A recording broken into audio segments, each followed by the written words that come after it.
சிவபெருமான், மகாவிஷ்ணு, பிரம்மா ஆகிய தெய்வங்களுடன் இணைந்த இந்த ஆழமான புராண கதை உங்களுக்கு பிடித்திருந்தால், மேலும் இப்படிப்பட்ட இந்த புராண கதைகளுக்காக எங்கள் சேனலை லைக் செய்யவும், கருத்து பகிரவும், சப்ஸ்கிரைப் செய்யவும் மறக்காதீர்கள்.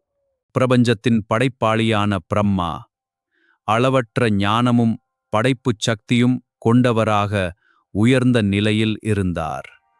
ஆனால் ஒரு கட்டத்தில் தன் மனக்கட்டுப்பாட்டை இழந்த பிரம்மா சதரூபாவை பற்றிய பட்டிலும் அகந்தையிலும் சிக்கிக் கொண்டார். அவரின் 5வது தலை வெறும் தெய்வீக வடிவமாக இல்லாமல் கட்டுப்பாடின்றி வளர்ந்த அகந்தையின் சின்னமாக மாறியது. அப்போது தர்மத்தின் சமநிலையை காக்க சிவபெருமான் தலையிட்டார். பிரம்மாவின் கட்டுப்பாடற்ற அகந்தைக்கு முடிவு கட்ட சிவபெருமான் அவரது 5வது தலையை நீக்கினார். அது தண்டனை மட்டுமல்ல, ஒரு தெய்வீக எச்சரிக்கையும் ஆகும். அதற்கு பின்னர் முடிவும் தொடக்கமும் தெரியாத ஜோதிர்லிங்க ஒளித்தூண் முன் பிரம்மாவுக்கும் விஷ்ணுவுக்கும் ஒரு தெய்வீக சவால் வந்தது. விஷ்ணு அதன் அடியை தேடினார், பிரம்மா அதன் உச்சியை தேடினார். ஆனால் அந்த ஒளித்தூணுக்கு முடிவே தெரியவில்லை. உண்மையை அடைய முடியாத பிரம்மா அங்கே இருந்த கேதகி மலரை கண்டு வெற்றி பெற ஒரு தவறான வழியை நினைத்தார்.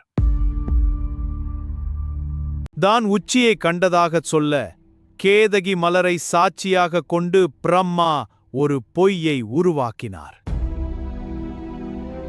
ஒரு சாதாரண போட்டியாக தொடங்கியது இப்போது தெய்வீக நீதிமன்ற விசாரணையாக மாறியது. ஏனெனில் இங்கு சோதிக்கப்பட்டது வெற்றி அல்ல, உண்மையே. அந்த தருணத்தில் தன் பக்கம் நின்று தன்னை காப்பாற்றுவாள் என்று நம்பி பிரம்மா சரஸ்வதி தேவியை நோக்கினார். ஆனால் சரஸ்வதி ஒரு மனைவி மட்டுமல்ல, அவள் தூய அறிவின் வடிவம்.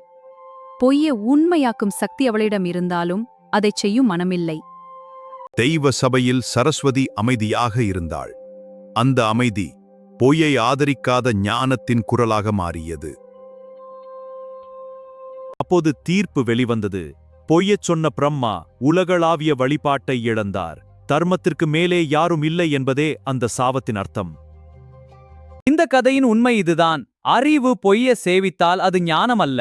அதனால்தான் சரஸ்வதி உண்மைக்கு எதிராக பிரம்மாவை ஆதரிக்க மறுத்தாள்.